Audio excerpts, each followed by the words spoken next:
En esta hora queremos saludarles acá desde la ciudad de Bogotá. Soy el pastor Elicio Bermúdez Ulloa,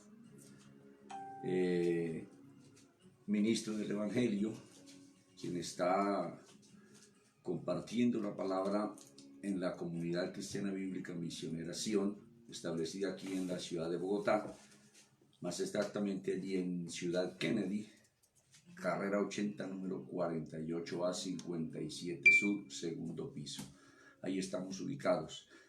Saludamos de una manera especial a cada uno de los hermanos que hacen parte de esta preciosa comunidad. También a los demás hermanos que se reúnen en otros concilios, en otras misiones. Y en esta noche, o a partir de esta noche, hemos propuesto tener un tiempo que hemos llamado preguntas y respuestas acerca de la palabra de Dios. Y la gente y los hermanos de las distintas congregaciones están muy inquietos por este suceso que está teniendo lugar en estos días sobre toda la tierra acerca del COVID-19 o coronavirus, este virus que está afectando a muchas personas sobre el planeta Tierra. Me han llamado de otras partes, de otras misiones, me han dicho: Pastor Elicio, ¿usted qué sabe de este tema? Me decía alguien: Pastor, ¿ya estamos en la tribulación o no estamos en la tribulación? Entonces, pues toda respuesta tiene que ser a la luz de la palabra del Señor. Permítanme un segundo, abrimos aquí, amén. Esta tabla para mirar las preguntas que ya hay aquí. Les decía que toda respuesta acerca de la profecía bíblica u de otro tema, pues tiene que o debe tener asiento en la palabra de Dios. Toda respuesta debe ser a la luz de la Escritura, no del concepto humano, no de las ideas humanas. Ninguna doctrina se puede establecer sobre sueños, visiones o profecías humanas. No, la palabra profética más segura, como dice el apóstol Pedro, pues es la Escritura, la palabra de Dios, que él reveló a través de los profetas, tanto, bueno, en el orden bíblico que tenemos ahí, desde Moisés con el Génesis hasta Malaquías, y también lo que enseñó el mismo Cristo, que él se sujetó a los profetas, y lo que explicaron los apóstoles, que lo hicieron a la luz de la Escritura, a la luz de los profetas. Así que no podemos salirnos del marco bíblico, porque eso sería algo ilegal. Sería una interpretación extra bíblica o una interpretación extra bíblica que no puede ser algo legal. Hay una primera pregunta acá. Una hermana nos escribe y nos dice: ¿el pueblo de Dios pasa por la gran tribulación o solo pasa por la tribulación? Bueno, aquí en esto hay como una ambigüedad y una confusión en esta pregunta, porque algunos hermanos, mucho pueblo cristiano tiene como una división de la tribulación final, que la gran tribulación y la no tan gran tribulación. No, la Biblia habla de una sola tribulación final. Entonces, para comenzar a dar respuesta a esta pregunta, ¿el pueblo de Dios pasa por la gran tribulación?, lo tenemos que hacer con la palabra de Dios, no los conceptos humanos de algún teólogo o míos. No, tiene que ser sobre la palabra de Dios, lo que enseñaron los profetas, lo que enseñó el mismo Cristo, lo que enseñaron los apóstoles. Lo que se diga respondiendo que esté fuera de la Biblia, eso no tiene validez. Entonces, sí, porque hay tantos que dicen, no, lo que dijo Nostradamus, lo que dijeron los mayas, lo que dijo el científico tal, lo que dice aquel, lo que dice, no, eso es vano. Lo correcto es la palabra de Dios. ¿Quién más puede saber las cosas de una manera correcta que el creador de este universo? El que de veras sabe todas las cosas. Entonces, pues podemos tener confianza en Dios y su santa palabra. Para comenzar a dar respuesta a esta pregunta, que si la iglesia pasa por la gran tribulación, bueno, en primer lugar tenemos que de pronto puntualizar el asunto de la iglesia. La iglesia del Señor es todo el pueblo salvo de aquí hacia atrás que han muerto físicamente, pero que su alma está en el paraíso. No hay otro lugar para los muertos salvos, en el paraíso. El Señor le dijo a los saduceos, escribas y fariseos que Dios no era Dios de muertos, sino Dios de vivos. Y para los muertos condenados hay otro lugar que se llama el infierno o el Hades o el Seol. Entonces, el asunto de la iglesia del Señor es mucho pueblo, porque a veces la gente tiene la idea que la iglesia del Señor solamente es el pueblo que actualmente estamos sobre la tierra vivos, caminando, respirando. Pues sí, eso es parte de la iglesia del Señor. En una aproximación yo he dicho que el 98% de la iglesia de Cristo ya está en el paraíso y que quedamos, no es un absoluto, por supuesto, es un aproximado. Un 2% de la iglesia de Cristo está sobre la tierra, lo que estamos hoy, hasta que venga Cristo. Entonces no podemos decir que la iglesia no pasará o sí pasará, no. La última parte de la iglesia del Señor sería lo correcto, pasará por la gran tribulación. Entonces, amados hermanos y amigos, yo quiero comenzar a desarrollar esta respuesta. Dije que no con ideas mías, ni pensamientos míos, ni conceptos míos. Yo tengo que responder a la luz de la palabra, a la luz de las enseñanzas, repito, de los profetas, del mismo Cristo y de los apóstoles. Porque es que el Señor colocó a los apóstoles para exponer lo que dijeron los profetas y lo que él mismo dijo, porque Cristo dijo, los profetas son hasta Juan. De ahí para acá no hay más profecía exactamente como la que contenemos en la Biblia, la que tenemos en la Biblia. Cristo se sujetó a los profetas. Del Nuevo Testamento es el cumplimiento de la profecía del Antiguo Testamento, de Isaías, de Jeremías, de Ezequiel, de Sofonías, bueno, de Zacarías, de Joel, de lo que anunciaron allí los profetas, como el mismo David, en los Salmos, Moisés, acerca de Cristo, acerca del futuro. Por ejemplo, el libro del Apocalipsis prácticamente es una réplica de Daniel, de Zacarías, de Isaías, de Jeremías, de Joel. Así que entonces el Nuevo Testamento es el cumplimiento de la palabra profética del Antiguo Testamento.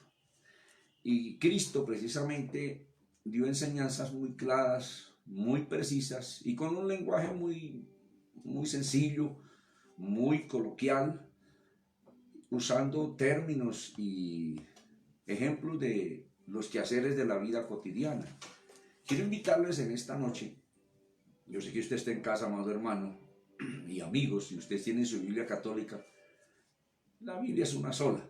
Y la Biblia católica, como le he dicho a mucha gente, tiene la verdad de pasta a pasta. Ahí está el mensaje que el ser humano necesita. Ese es el mapa de Dios para la humanidad. Entonces, en el capítulo 13 del Evangelio de Mateo, a partir del verso 24, el Señor da una enseñanza que es muy clara. Claro, excusen la redundancia, muchos predicadores han torcido, han tergiversado el significado correcto de lo que Cristo enseñó aquí. Pero a la luz de la misma palabra, usando los contextos que corresponden a cada pasaje, pues hay claridad. Entonces les invito al capítulo 13 del Evangelio de Mateo, del verso 24 al 30. Encontramos esta enseñanza allí de una manera muy clara. Dice así el Señor en su enseñanza. Les refirió otra parábola diciendo: el reino de los cielos es semejante a un hombre que sembró buena semilla en su campo. Pero mientras dormían los hombres, vino su enemigo y sembró cizaña entre el trigo y se fue. Y cuando salió la hierba y dio fruto, entonces apareció también la cizaña. Vinieron entonces los siervos del padre de familia y le dijeron: Señor, ¿no sembraste buena semilla en tu campo? ¿De dónde pues tienes cizaña? Él les dijo: un enemigo ha hecho esto. Y los siervos le dijeron: ¿quieres pues que vayamos y la arranquemos? Él les dijo: no, no sea que al arrancar la cizaña arranquéis también con ella el trigo. Dijo el Señor: dejad crecer juntamente lo uno y lo otro hasta la siega. Y al tiempo de la siega, no en dos tiempos, sino en el mismo tiempo, al tiempo de la siega, yo diré a los segadores: recoged primero la cizaña y atadla en manojos para quemarla. Pero, ahí mismo, dice: recoged el trigo en mi granero.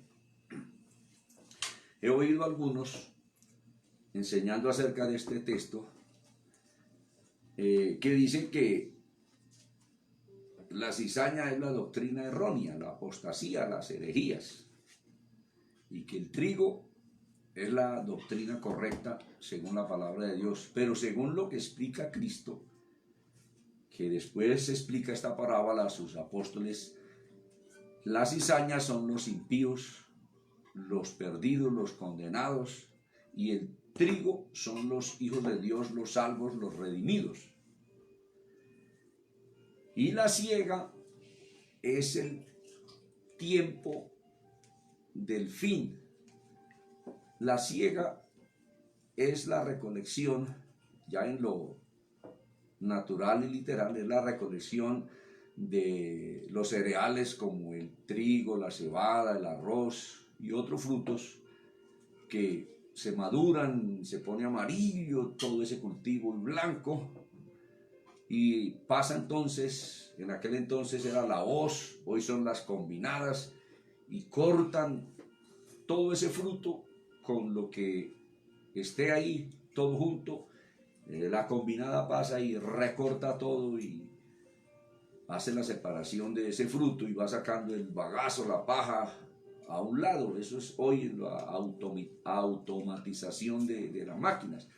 En aquel tiempo, pues, para secar un cultivo era con la hoz, que es un instrumento curvo, con un mango que tiene filo, como un machete bien afilado, con una mano, según si es diestro o izquierdo, pues cogía ese manojo y con la hoz cortaba y iba amontonando para hacer las gavillas y echarlas al hombro y llevarlas para alguna parte. Entonces Jesús dice en el verso 30, cuando le preguntan que si deben ir a arrancar la cizaña, y él les dice: no la arranquen, porque no sea que al arrancar la cizaña arranquéis también con ella el trigo. Él les dice: dejad crecer juntamente lo uno, en este caso son los salvos, y lo otro hasta la siega. Y la Biblia presenta al final, en el Apocalipsis, ese tiempo de la siega. Ahora más tarde lo vamos a ver. Entonces lo uno son los salvos y lo otro los condenados hasta la siega. Es decir, que juntos grupos van hasta el tiempo de la siega. Y luego dice en el la segunda parte del verso 30, y al tiempo, no en dos tiempos, y al tiempo de la siega, yo diré a los segadores. Aquí no dice quiénes son los segadores, los recolectores de la cosecha, los recolectores de ese fruto, en este caso son los redimidos. Dice, recoged primero la cizaña, los redimidos, y la cizaña los perdidos, y atadla en manojos para quemarla, pero recoged el trigo en mi granero. Hay muchos cánticos. Hay hermanos muy famosos, los hermanos Alvarado, que muy conocido por mucho pueblo del Señor, que tienen un cántico: trigo soy del granero del Señor, aunque la cizaña crezca. Bueno, eso es muy conocido. Entonces, el trigo es el pueblo del Señor. Lo uno y lo otro, pues son salvos y condenados. El Señor dice, déjenlos ir juntos hasta el día de la siega. Ya dije que la siega es cuando se madura todo ese campo sembrado con alguno de estos cereales. Allí en el Oriente Medio lo que más se sembraba era el trigo. Y Jesús hace alusión a esto para hablar acerca de su pueblo y acerca de su venida y acerca de la recolección de sus redimidos. Bueno, aquí no dice quiénes son los segadores, tampoco especifica quiénes son lo uno y quiénes son lo otro. Pero no sé si esta pregunta se le hicieron los apóstoles en la mañana, al mediodía de aquel día, pero dice que cuando llegó la noche, después de terminar, creo, la jornada de evangelización durante el día, allá en casa, pienso en la casa allí en Capernaum de Pedro, porque allí se quedaba el Señor, que él no tenía casa propia, los apóstoles le preguntaron acerca de esta enseñanza, de esta parábola. Les invito a ir al verso 36 del mismo capítulo 13 de Mateo, donde Jesús explica este asunto.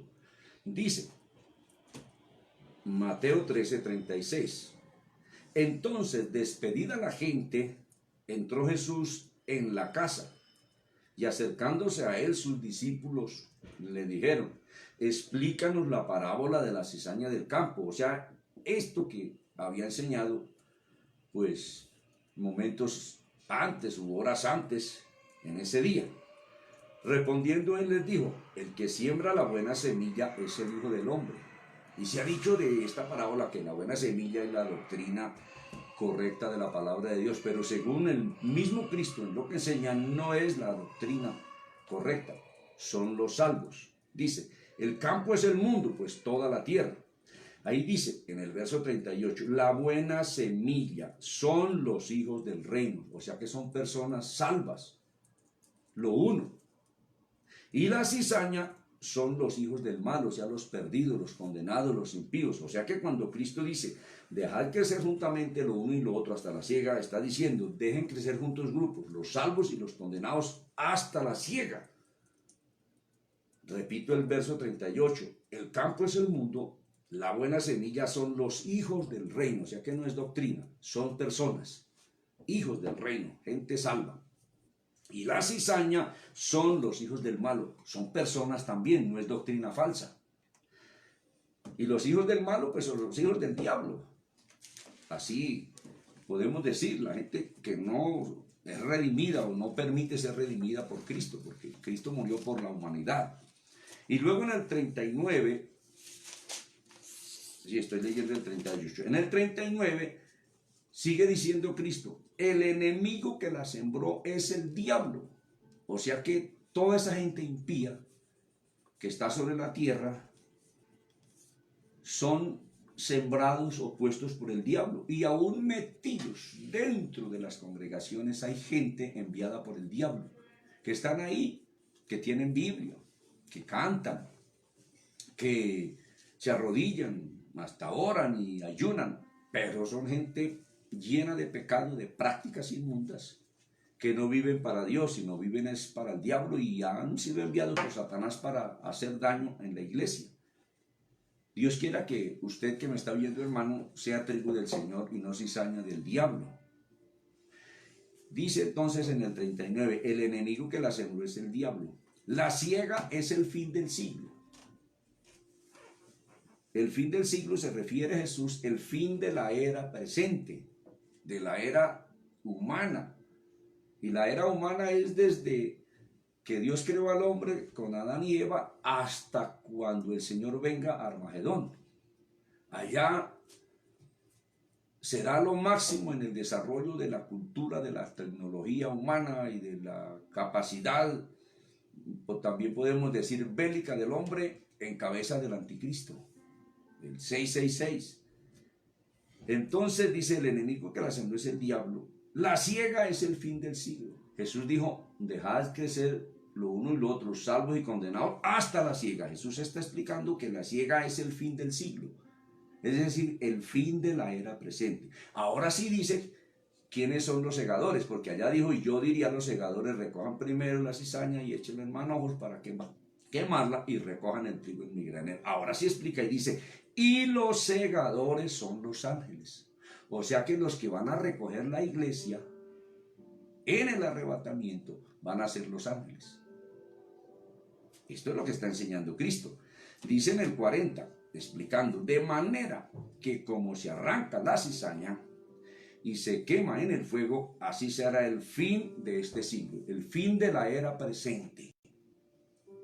Explica, enviará el Hijo del Hombre a sus ángeles. ¿Qué quiere decir eso con enviará? ¿Que vienen detrás del Señor o vienen adelante o delante? La mente más sencilla puede decir, no, pues enviarás, ¿qué quiere decir que vienen adelante? Como cuando va alguien a caballo por el campo y le dice, vaya y me abre la puerta porque ahora voy a pasar, y lo manda y lo envía y va adelante y abre la puerta para que pase su patrón si es el caso.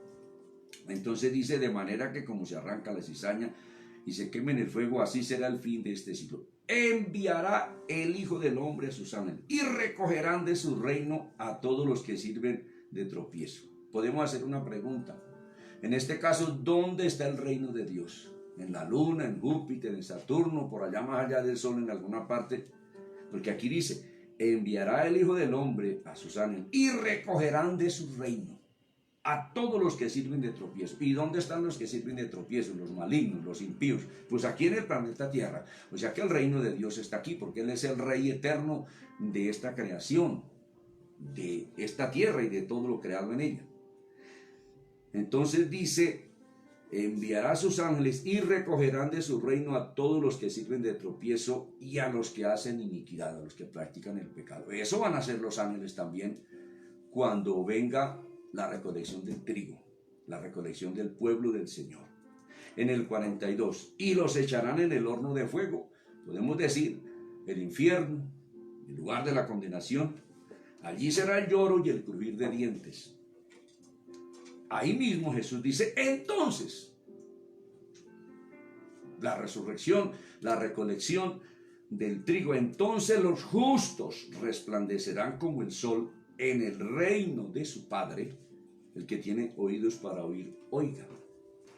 Esto del arrebatamiento de la iglesia, de la resurrección de todos los muertos salvos y de la transformación de los vivos salvos que queremos o que queden, es una doctrina totalmente bíblica.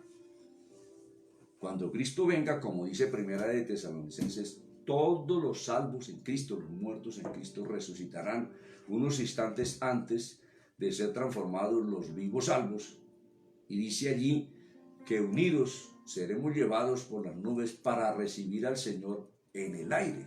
La iglesia va a recibir a Cristo, que es quien llega. Eso lo vamos a ver más tarde. Entonces, según esto que Cristo está enseñando, la iglesia va hasta el fin del siglo, no hasta 7 años antes del siglo, que es una doctrina humana del dispensacionalismo. Ahora que hablo del dispensacionalismo, es una doctrina creada a partir del año 1830, originada por los sueños de una mujer en la ciudad de Glasgow, en Escocia, una muchacha de 15 años que tuvo unos sueños, unas revelaciones. Según en esos sueños, Cristo venía 7 años antes de la verdadera venida de Cristo, y se llevaba a un grupo selecto de la iglesia por allá para vayan más allá de las estrellas. y dejaba a los no muy consagrados para que los atormentara el anticristo. Entonces nace un nuevo evangelio, lo que advierte el Espíritu Santo en Gálatas 1, 6, 7, 8 y 9, que si alguien nos predica un nuevo evangelio, es decir, una doctrina distinta a la que está consignada en la Biblia, sea anatema, sea maldito.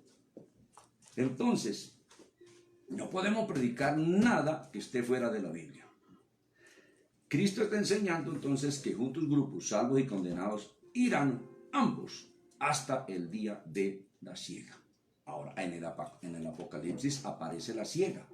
Al final de la tribulación, en una visión que el Señor le da al apóstol Juan, pero claro, no se cumple ahí en el momento de ese relato, sino se cumple hasta cuando Cristo destruye a los impíos en el valle de Josafat o Armagedón o el valle de Megido, que es comparado con un lagar. El lagar era donde se llevaban las uvas para ser pisadas y estirpadas allí y que se les sacaba el jugo, que por un tubo iba a unos depósitos que se llamaban cubas, unos tanques, y allí se depositaba el vino. Y quien pisaba las uvas en ese oficio se untaba de jugo de uva hasta la cabeza. Sus vestidos quedaban todos rojos del jugo de la uva. Así era esa tarea. Y el Señor enseña a través del Espíritu Santo, usando al apóstol Juan en esa revelación del Apocalipsis, porque toda la Escritura, es decir, toda la Biblia, desde el Génesis hasta el Apocalipsis, es dictada por Dios a través del Espíritu Santo. Esto no es una palabra del capricho humano, que los apóstoles se les dio la gana de escribir lo que plasmaron en sus escritos, o los profetas. No, eso es dictado, inspirado por Dios mismo. Gracias, mi gotita, que me está posando por aquí un vasito de agua. Entonces, en el Apocalipsis está el relato del asunto de la siega y la vendimia, porque allí los impíos, en el relato que hace Juan, son representados con uvas. Vamos a mirar. Les invito a abrir su Biblia en Apocalipsis 14. Apocalipsis 14. También a partir del verso 14.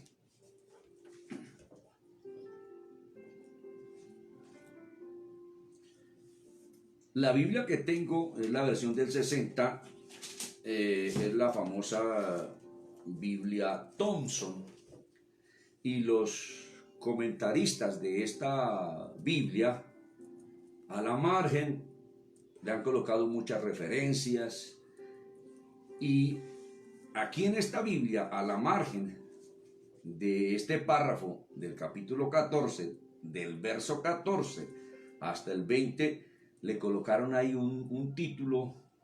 Dice las dos ciegas, y que ambas cosas que se narran aquí dice que son la ciega del pecado.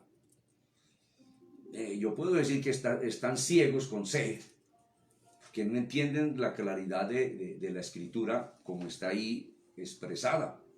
Leamos a partir del verso 14. Dice el Espíritu Santo usando a Juan: miré. Hasta le pusieron un título ahí, un momento, que dice la tierra es cegada.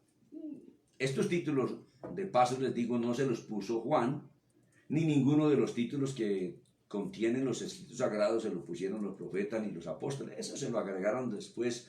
Muchos ayudan porque coinciden con el contenido del texto que lo secunda, pero muchos de esos títulos fueron puestos de una manera sagaz para tergiversar y descontextualizar el mensaje y hacerlo decir lo que no dice. Pero miren lo que dice el verso 14. Miré, y he aquí una nube blanca, y sobre la nube uno sentado semejante al Hijo del Hombre, que tenía en la cabeza una corona de oro y en la mano una hoz aguda. Ahora, ¿quiénes son los que tienen la hoz? ¿El patrón o los obreros? ¿Cristo o los ángeles? los segadores. Podemos decir, ¿quién lleva la guadaña? ¿El patrón que vende la 4x4 hoy aquí modernamente o los obreros? Pues los obreros. De este pasaje y de este verso 14 se ha dicho en los distintos comentarios de Apocalipsis como eventos del porvenir, bueno, tantos libros que han escrito comentando el Apocalipsis. Aquí dicen que es Cristo, este que está sentado sobre la nube. Pero por el contexto no es Cristo. Ahora, Cristo no es presentado en la Biblia con corona de oro. Los ángeles son los que tienen corona de oro. Cristo es presentado en la Biblia más que con una corona de oro, con muchas diademas. Algo más especial. Vamos a mirarlo, se lo respondo eso con la Biblia. En el capítulo 19, en el relato único que hay en la Biblia de la venida de Cristo, porque antes de este capítulo 19 y del verso 11 en adelante, nadie narra acerca de que Cristo viene. Eso está entonces. Dice en el versículo 11, entonces vi el cielo abierto, y aquí un caballo blanco, y el que lo montaba se llamaba Fiel y Verdadero, y con justicia juzga y pelea. Sus ojos eran como llama de fuego, y había en su cabeza muchas diademas. ¿Se dan cuenta que Cristo no tiene una corona, tiene muchas diademas? Y tenía un nombre escrito que ninguno conocía sino él mismo. Estaba vestido de una ropa teñida en sangre. Y su nombre es el Verbo de Dios. O sea que Cristo, que es el Verbo de Dios, tiene muchas diademas, no una corona de oro. Volvamos allí, porque es que la Biblia se interpreta a sí misma, o Dios mismo interpreta su palabra como la norma por excelencia, que la Biblia se interpreta a sí misma, o en otras palabras, Dios mismo interpreta su palabra. Es decir, que un pasaje debe ser ilustrado, debe ser enseñado a la luz de otro pasaje que hable de lo mismo, y debe coincidir en la doctrina. Bien, no así medio que coinciden, sino eso es bien. Dice entonces en el versículo 14, miré y aquí una nube blanca y sobre la nube uno sentado semejante al Hijo del Hombre. Ahora, por ejemplo, don Pedro de aquella esquina es semejante a don Antonio, pero no es don Antonio. Dice semejante al Hijo del Hombre, que tenía en la cabeza una corona de oro y en la mano una hoz aguda. Repito, los obreros son los que tienen la hoz, y los obreros en este caso son los ángeles. Ahora, por lo que sigue, no es Cristo. Dice en el verso 15, y del templo salió otro ángel. Al decir otro ángel, el primero es un ángel. Dice, y del templo salió otro ángel. Ahora, los ángeles no le pueden dar órdenes al Rey de Reyes, Señor de Señores, al Santo de los Santos. Un ángel le da órdenes a otro ángel, pero eso es como que un soldado que de pronto está en la plaza mayor allí del cuartel general, y allá del tercer piso se bajó el general de la República de las oficinas y va pasando por ahí por la plaza, y hay un soldadito por ahí de esos medio especiales, y dice, voy a aquí a hacerle algo a mi general. Va pasando el general cerca y el soldado le dice a mi general, a tierra y 22 de pecho y vuelta al comando, y en 3 minutos se me presenta aquí y ya van 2, le queda 1 minuto. ¿Será que el soldado puede hacer eso con el general de la República? No, señor. Al calabozo va a dar. Los ángeles nunca le dan órdenes a Cristo, pero este segundo ángel le da órdenes al primero. Y mire lo que dice, y del templo salió otro ángel clamando a gran voz al que estaba sentado sobre la nube. Mire lo que le dijo, mete tu voz, la que tiene en la mano, y ciega. Jesús dijo, dejar ir lo uno y lo otro hasta la ciega. Y ciega, porque la hora de cegar ha llegado. No antes, no 7 años antes. Dice, pues la mies de la tierra está madura. ¿Y qué dijo Cristo? Rogad al Señor de la mies que envíe obreros a su mies.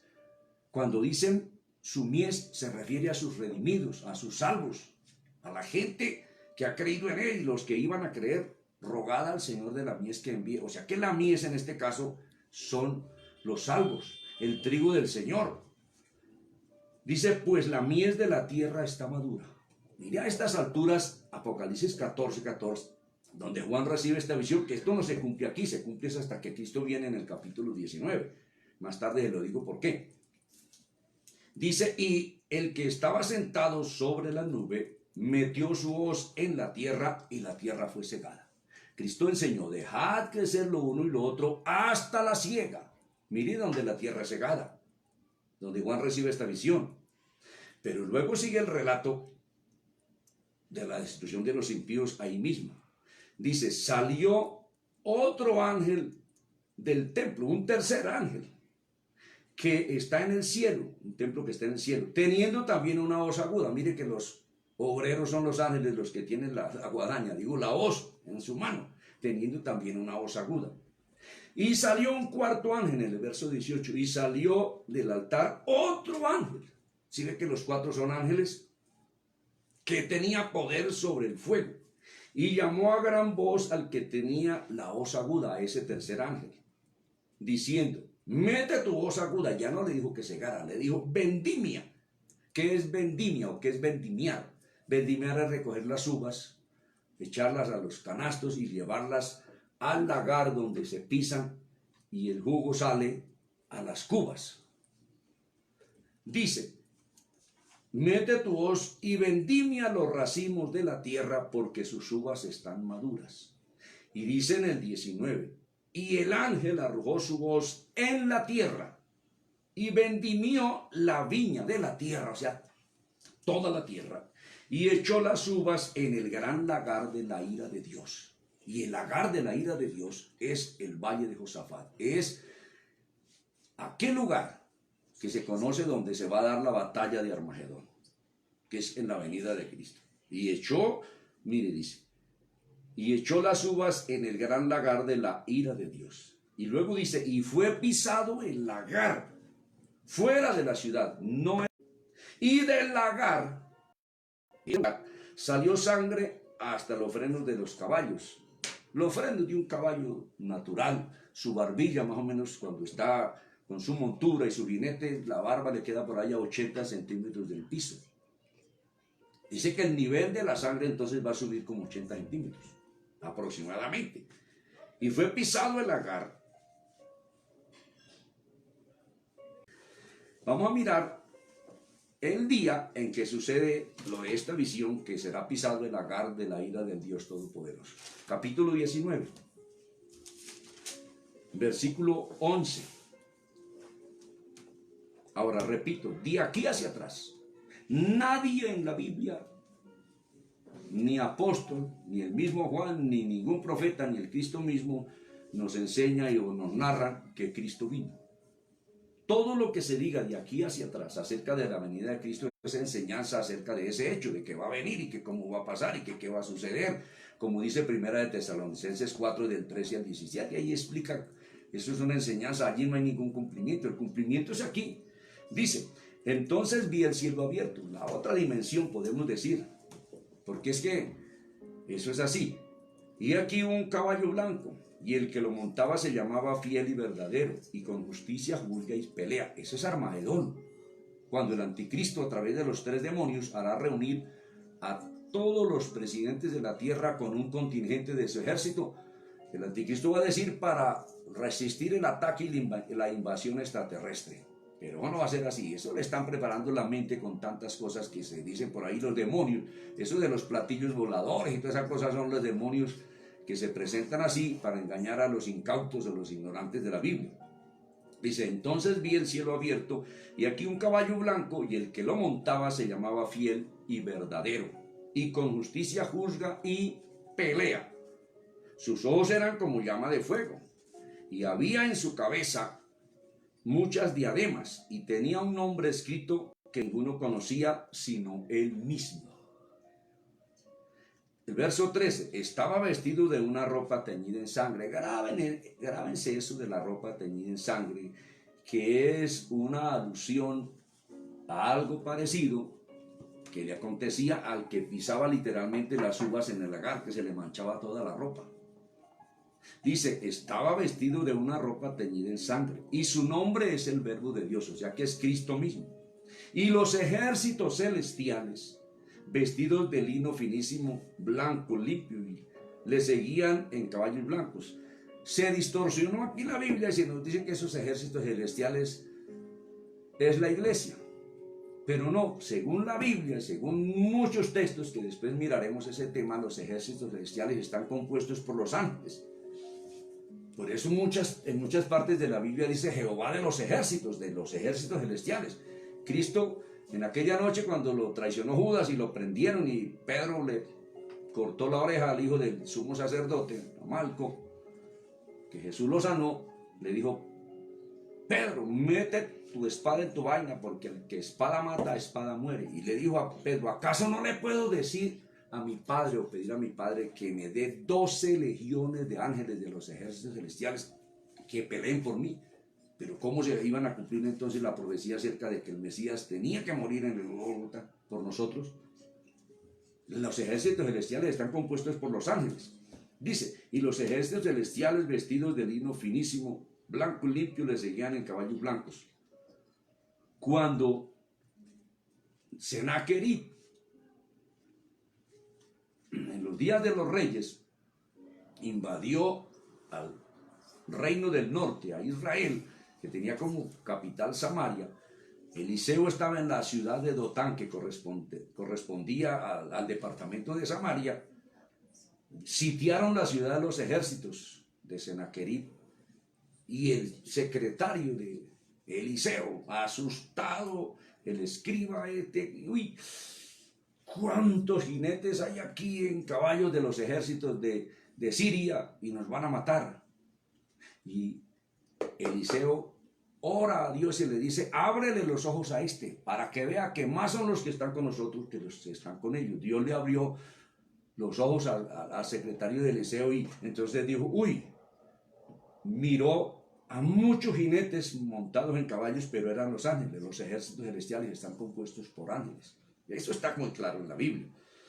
Dice en el 15: de su boca sale una espada aguda, la palabra, no un pedazo de hierro que Cristo tenga, eso no es literal, es una forma de hablar aludiendo a la palabra de Dios, que es la espada de dos filos, para herir con ella a las naciones, y él la regirá con vara de hierro. Así que el que va a regir las naciones con vara de hierro es el Señor Jesucristo, no como dijo por ahí un famoso predicador del Perú, que el que va a regir las naciones con vara de hierro son los 144.000 sellados. Eso es una cosa que choca con la doctrina bíblica. El que va a regir las naciones con vara de hierro, con autoridad absoluta, es Cristo. Dice: y él la regirá con vara de hierro, y él pisa el lagar del vino del furor y de la ira del Dios Todopoderoso. Mira hasta donde se cumple la visión de Juan 14, verso 20, y todo ese pasaje donde están juntos grupos,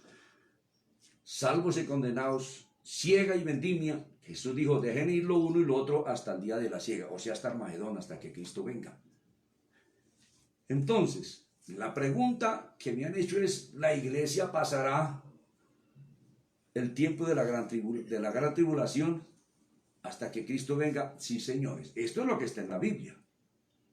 Y el tiempo del arrebatamiento y de la resurrección de los muertos es allá, no 7 años antes. El dispensacionalismo en su distorsión, en su nuevo evangelio, que es el cumplimiento de la apostasía que anuncia el Espíritu Santo a través del apóstol Pablo en la segunda carta a los tesalonicenses, que Pablo dice: y en cuanto a la venida de Cristo y nuestra reunión con Él, dice: no os conturbéis por alguna idea, ni por sueño, ni por visión, ni por espíritu, ni por carta, como si fuera nuestra, de los apóstoles, en el sentido de que el día del Señor está cerca. Luego dice: nadie os engañe, porque no vendrá Cristo sin que antes venga la apostasía y se manifieste el hombre del pecado. O sea que antes de venir Cristo se iba a manifestar la apostasía. ¿Y qué es apostasía? Es volverse de la verdad a la mentira, a un engaño, a un evangelio diferente al que está en la Biblia. Y mire, ningún predicador habló de que Cristo venía 7 años antes del capítulo 19 de Apocalipsis, antes de la verdadera venida de Cristo por la iglesia. Eso no está en ninguna parte de la Biblia, ni el mismo Cristo lo enseñó, ni los apóstoles, ni ningún profeta. Todo Me están diciendo por allí que tengo 45 minutos y hemos propuesto compartir 1 hora nomás en esto de responder, pero como yo no puedo responder, sí, no, eso sería muy, cualquiera lo puede hacer, que sí pasa, que no pasa, que es antes, no. La respuesta tiene que ser bíblica como lo estoy haciendo. No, yo no lo estoy compartiendo cosas mías, estoy compartiendo lo que está en la Biblia. Ahora, Cristo enseñó al respecto, que lo registran el Evangelio de Marcos, el de Mateo y el de Lucas. Miremos lo que Cristo enseña al respecto cuando le preguntan acerca de los días del final, de los días de su venida, de qué va a pasar con la gente, con los creyentes de ese tiempo. Le preguntaron, mire, abra su Biblia allá en Mateo capítulo 24. Mateo capítulo 24. Según aquí mis secretarias, mis hijas, que están por aquí manejando los equipos, no tan sofisticado, nos perdona, seguramente la imagen no será muy buena, pero pienso que sí. Entonces, en Mateo, dije 24, le preguntan los discípulos algo muy puntual. Yo quiero leer a partir del verso 1, estos títulos que aparecen ahí, como en el verso 3, entre el verso 28 y 29, no se los colocó Mateo, ni el Espíritu Santo. Eso es contaminación a la Biblia para trozar un texto que tiene un mensaje único y completo y del mismo tema, para hacerlo decir lo que no dice. Eso se llama descontextualizar la Biblia, trozarla y separar textos del mismo mensaje. Mire, versículo 1 dice, cuando Jesús salió del templo y se iba, se acercaron sus discípulos para mostrarle los edificios del templo, las torres, los ventanales, las grandes piedras que enchapaban ese templo de mármol, bueno, la cobertura de oro, de muchos adornos que tenía, las columnas, todas las manzanas que tenía allí. Bueno, respondiendo él les dijo, ¿veis todo esto de este templo y de toda esta hermosura? De cierto os digo que no quedará aquí piedra sobre piedra que no sea derribada. Eso se cumplió, como todos los que conocemos historia, los que somos estudiosos, sabemos que en el año 70 de nuestra hora, Tito Vespasiano Jr., hijo del emperador Tito, en el año 70 sitió a Jerusalén, la tomó, quemaron el templo para sacar el oro que recubría el templo, que se derritió y se fue hasta las bases. Quitaron los soldados cuidadosamente piedra por piedra hasta las bases y se llevaron todo el oro. Y se cumplió lo que Cristo dijo, de cierto digo que de esto no va a quedar piedra sobre piedra. Y luego, esto fue seguramente en el templo, luego se trasladó al monte de los olivos y estando allá le volvieron a preguntar acerca de esto mismo. Dice, y estando sentado en el monte de los olivos, que está un poco al nororiente de la ciudad de Jerusalén, como unos 180 metros, los discípulos se le acercaron aparte diciendo, dinos, ¿cuándo serán estas cosas? Y que le preguntaron de esas cosas. ¿Y qué señal habrá de tu venida? Mire, preguntaron algo puntual. ¿Qué señales habrá del tiempo de tu venida? Y del fin del siglo, o sea, el fin de la era presente. Hoy mucha gente y se enseña y se dice que un siglo tiene 100 años, pero en ese entonces la palabra que se tradujo siglo significa la era presente del gobierno humano, antes de que Dios le ponga fin y él mismo tome las riendas y establezca un reino que no será destruido en este planeta Tierra. Eso es lo que dice la Biblia. Dice, miren lo que enseña Jesús. Respondiendo Jesús les dijo, mirad que nadie os engañe, porque vendrán muchos en mi nombre diciendo, yo soy el Cristo. Cristo en griego quiere decir ungido. Cristo es el ungido por el Padre Celestial con el Espíritu Santo. Cuando Juan bautizó a Jesús en el río Jordán, el Padre lo ungió a él con el Espíritu Santo que descendió sobre él como forma de paloma. Y fue ungido por el Padre, capacitado para redimir a los hombres. Dice, y a muchos engañarán. ¿Cuántos gente que se le ha dado que son el Mesías, que son el Cristo? Eso han engañado a muchos. Como hace poco había uno por ahí, ese de creciendo en gracia, dice que era Cristo. Y lo llamaban hasta el Padre. Uno de estos que profetizó Cristo. Y luego dice, y oiréis de guerras. ¿Qué más de las guerras que han? Primera Guerra Mundial, Segunda Guerra Mundial, la Guerra del Golfo, la Guerra de Vietnam, la Guerra de las Coreas. guerras por todas partes y que se gruñe una nación contra la otra, escúcheme la expresión, se muestran los dientes que le amenazan y que ya se prenden. Mirad que no os turbéis porque es necesario que todo esto acontezca, pero aún no es el fin. Pero hablando de la gente del fin, dice, porque se levantará nación contra nación, reino contra reino, y habrá pestes como este coronavirus que hasta ahora, que es preludio de la tribulación que viene. Y hambres y terremotos en diferentes lugares. De esto, a saciedad sabemos de cientos de terremotos que han sucedido y van a suceder. El 8. Y todo esto será principio de dolores. Amados hermanos y amigos, estamos en los principios de dolores. Esa frase, principios de dolores, anuncia que cuando una mujer, o alude mejor, que cuando una mujer va a tener un hijo o una hija, va a dar a luz, le comienzan a dar dolores de parto. Y después de cierto número de dolores o de hora, nace un niño o una niña. Dice en el verso 9, entonces os entregarán a tribulación. Mire, la gente del fin, los creyentes, le preguntaron acerca del fin. Cristo enseñó que sería entregado a tribulación, ese pueblo. Y os matarán. Pero el dispensacionalismo vino diciendo que la iglesia no va a pasar por la tribulación y que no nos van a matar. Vamos a tener un estudio más adelante cómo el anticristo por 42 meses vence a los santos y mata a muchos de ellos. Dice, y los matarán. Y seréis aborrecidos de todas las gentes por causa de mi nombre. Ahora, para acortar aquí la lectura, usted lo lee todo allá. En el verso 15 dice, por tanto, cuando veáis en el lugar santo la abominación desoladora de que habló el profeta Daniel, el que le entienda, es decir, el anticristo subido en el templo que van a hacer los judíos, que lo arman, que lo tienen prefabricado, no sé cuándo lo van a hacer, pero lo van a hacer. Entonces los que estén en Judea huyan a los montes. El que esté en la azotea no descienda para tomar algo de su casa. Bueno, saltemos al verso 21, que me preguntaron de la tribulación, y allí Jesús menciona la tribulación final, la última. Dice, porque habrá entonces gran tribulación.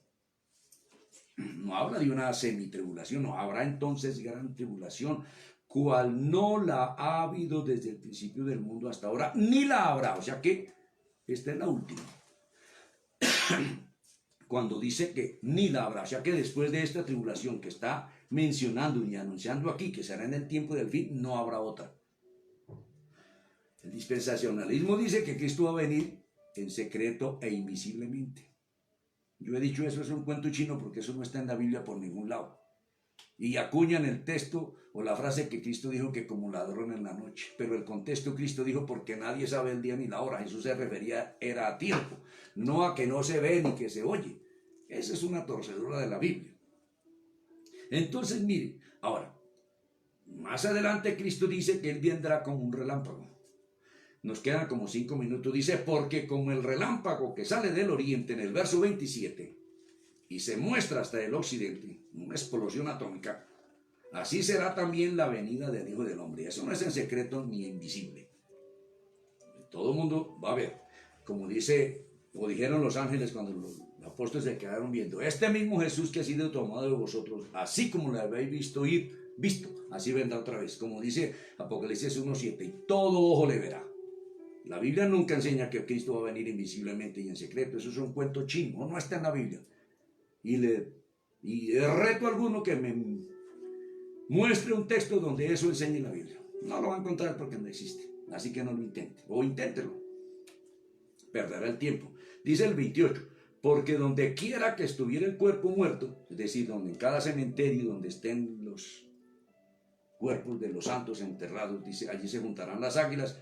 La Biblia nos compara con águilas, Dios mismo se compara con águilas, dice que tendrán fuerzas como las águilas y volarán. Bueno, en el verso 29 vuelve a mencionar la última tribulación que citó en el verso 21. Quiero terminar con esta lectura aquí, dice, e inmediatamente después de la tribulación de aquellos días, de la que acaba de mencionar en el verso 21, porque sigue hablando del mismo tema, mire lo que va a pasar, lo que dice Isaías, lo que dice Joel. El sol se oscurecerá y la luna no dará su resplandor y las estrellas caerán del cielo y las potencias de los cielos serán conmovidas. No sabemos exactamente qué significa esto de conmovidas. Bueno, explosiones nucleares puede ser, como muchos dicen, o bueno, un traumatismo aquí en el sistema solar, por alguna razón, lo que sea. El 30, entonces aparecerá la señal del Hijo del Hombre en el cielo. Tampoco la Biblia especifica qué señal será, dejémoslo así. Dice, y entonces lamentarán todas las tribus de la tierra, todas las naciones de la tierra. Y dijo el Señor enseñando acerca de su venida, y verán, eso no es en secreto ni invisiblemente, y verán al Hijo del Hombre viniendo sobre las nubes del cielo, con poder y gran gloria. Mire que vuelve a tocar aquí y a recordar la enseñanza de Mateo 13 y de Apocalipsis 14, que los segadores son los ángeles. Mire lo que dice en el 31. Y enviará a sus ángeles, vienen delante de él, con gran voz de trompeta. La Biblia dice que los salvos resucitarán, los muertos salvos que están en el paraíso, resucitarán. Cuando Cristo venga, los traerá para ser resucitados aquí en la tierra. Dice, y enviará a sus ángeles con gran voz de trompeta y juntarán a sus escogidos. El dispensacionalismo dice que estos escogidos son solamente los israelíes, pero los gentiles cantamos, escogido fui de Dios en el amado. Y en el Nuevo Testamento, Pablo, hablándole a los romanos, a los efesios, bueno, a los hermanos de la iglesia apostólica, les dice que son los escogidos de Dios. Después leemos eso. Y enviará a sus ángeles con gran voz de trompeta y juntarán a sus escogidos. O sea que los escogidos son todos los salvos, tanto los que trae del paraíso para ser resucitados aquí, de los cuatro vientos, es decir, de los 4 puntos cardinales, de Argentina, de Australia, de Europa, de Asia, de América, de Colombia, desde un extremo del cielo hasta el otro. Mire, aquí queda el arrebatamiento, aquí queda el juntar, el recogimiento del trigo del Señor hasta después de la tribulación. Dice inmediatamente después de la tribulación de aquellos días. Si la tribulación es de aquí a aquí, Jesús dice inmediatamente después. Entonces, la respuesta a esta pregunta que me hicieron, la iglesia final, no la iglesia toda de Cristo, porque ya les dije que la mayoría de iglesias están en el paraíso ya. No, la última parte de la iglesia, los vivos que estamos sobre la tierra, pues según la enseñanza de Cristo llegaremos hasta Armagedón, donde Cristo viene, dice, hasta el final de la gran tribulación, e inmediatamente después de que termine la tribulación, enviará el Señor sus ángeles para recoger a todos sus escogidos, de los 4 puntos cardinales de la tierra. Eso es lo que dice de los 4 vientos. Entonces, amados hermanos y amigos, pues yo no estoy todavía satisfecho con la respuesta que he dado, porque es muy larga la respuesta. Esto es una exégesis muy profunda y tiene que ser bíblica para que haya satisfacción y claridad, pero pienso que hasta aquí va tomando claridad en la mente de ustedes que están oyendo, hicieron esta pregunta, que si la iglesia del tiempo final llegará hasta Armagedón. Sí, señores, hasta allá llega la iglesia según la enseñanza de la Biblia. Entonces, posiblemente mañana y estos días vamos a continuar respondiendo preguntas, porque ya veo mis hijas me dicen aquí que hay muchas preguntas en esta noche y antes ya habían hecho otras. Empecé por la primera que llegaron. Entonces, esta es la respuesta. No es palabra mía, no son conceptos míos, es la palabra de Dios. El problema es que la iglesia, entre comillas, del Señor, tiene un poco de mentiras como sana doctrina, y la verdad de la Biblia no la pueden creer por esas enseñanzas, pero hay que creer en lo que está en la Biblia. Entonces, vamos a dejar hasta acá. Mis hijas me dijeron que se acabó el tiempo. Entonces, vamos a darle gracias a Dios, gracias por su atención. Continuaremos mañana posiblemente con este mismo tema, desarrollando otras preguntas. Bien, vamos a darle gracias a Dios y mañana nos veremos de nuevo. Padre eterno, en el nombre santo de Jesucristo, tu Hijo, nuestro Señor y Salvador, queremos darte las gracias porque nos has permitido en esta noche estudiar tu palabra. Tanto yo desde aquí como mis hermanos y amigos allá en sus casas también abrieron sus Biblias y miraron tu palabra. Señor, tu palabra es la verdad. Y según estas enseñanzas, no puede haber en la Biblia, y es que no existe una doctrina contraria a esto, porque si existiera, entonces la palabra de Dios tendría contradicción. No existe una enseñanza contraria a esto. Padre, muchas gracias por tu preciosa palabra. Señor, gracias porque de esta manera tú llevas luz y claridad a la mente y al corazón de tu pueblo. Padre, que mucho pueblo se ha desengañado de tanta doctrina errónea y apóstata, que es el cumplimiento de la apostasía anunciada en tu palabra. Padre, muchas gracias. Mañana nos veremos. Padre, en el nombre de Jesús, muchas gracias. Amados hermanos, que el Señor les bendiga. Una feliz noche y hasta mañana.